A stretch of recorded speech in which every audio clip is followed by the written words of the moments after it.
வார விடுமுறையை முன்னிட்டு கொடைக்கானல் சுற்றுலா தலங்களில் குவிந்த சுற்றுலா பயணிகள். பனிமூட்டங்கள் அடர்ந்து காணப்படுவதால் குளிர்ந்த காலநிலை நிலவுகிறது.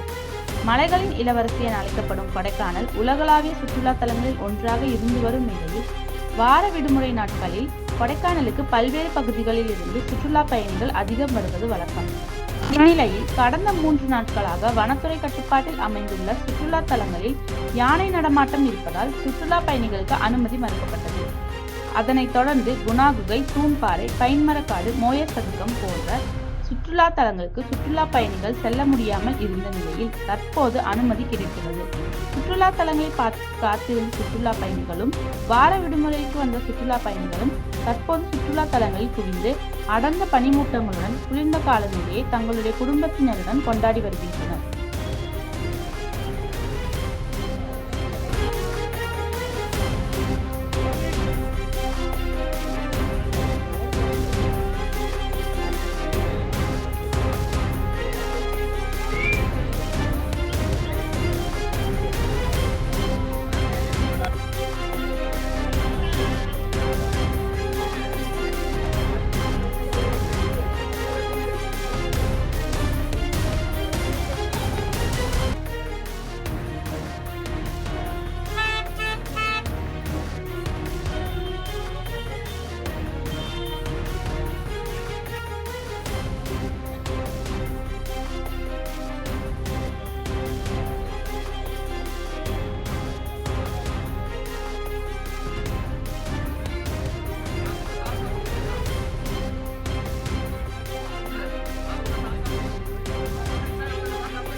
செல்போன் ஹேண்ட் மாட்டிக்கலாம் செல்போன்